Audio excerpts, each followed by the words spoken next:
Salut à tous, bienvenue pour le résumé vidéo de la 18e journée de Top 14. Elle avait lieu samedi 8 février et le Montpellier Hérault Rugby se déplaçait au stade Ernest Vallon pour défier le stade toulousain.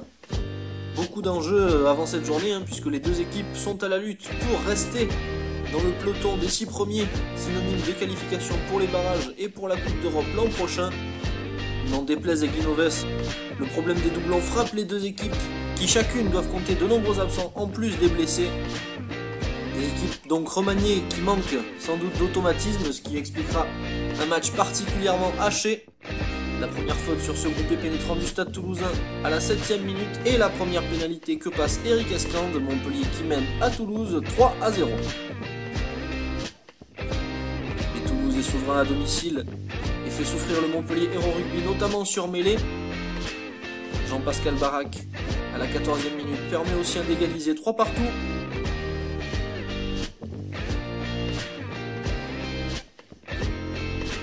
Sur cette nouvelle mêlée, une nouvelle fois, le MHR est pris à la faute.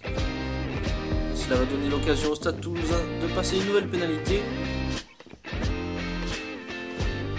3 points que réclame Guinoves. Jean-Pascal Barak en réussite laisse le but à Sébastien Bézi, le demi d'ouverture, qui la passe sans problème. Et Toulouse prend l'avantage pour la première fois 6-3.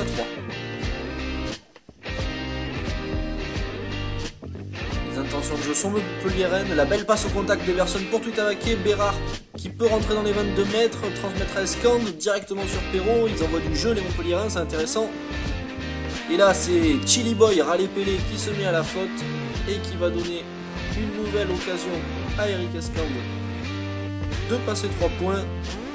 Le Montpelliérain réussit parfaitement de sa tentative, 6 partout. Voilà, le jeu est tendu et les deux équipes font un maximum de fautes.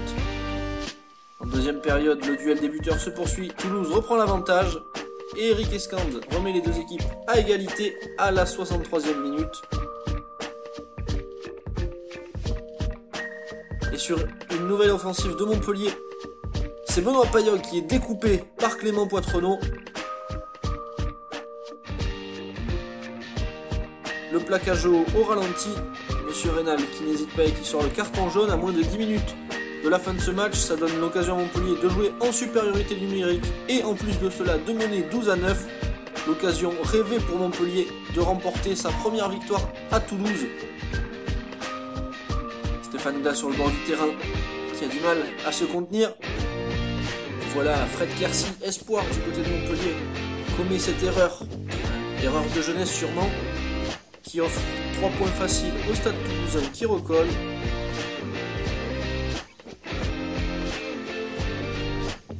La tension est palpable, René Bouscatel a l'air particulièrement soucieux. Après la sirène, Montpellier réussit à récupérer une mêlée et pousse le pack toulousain à la faute. C'est de la folie sur le banc de Montpellier, pénalité de 45 mètres que doit passer Benoît Payoc pour donner la victoire à Montpellier. Le demi-mêlée de Montpellier qui ne tremble pas et qui réussit. Victoire de Montpellier 15-12. Les joueurs de Montpellier qui sont ravis. C'est un véritable exploit qu'ils ont accompli. Privé de nombreux titulaires comme Toulouse du reste. Mais enfin, exceptionnel la victoire de Montpellier à Toulouse. Ça permet au MHR de se replacer dans le groupe des prétendants aux phases finales. Belle partie des Montpelliérains et notamment de la charnière des deux jeunes Perrault et Escande qui ont parfaitement rempli leur rôle. La victoire qui fait du bien à Montpellier au classement mais surtout dans la tête. Après plusieurs mois difficiles, ça fait du bien d'enchaîner comme ça 2 victoires consécutives.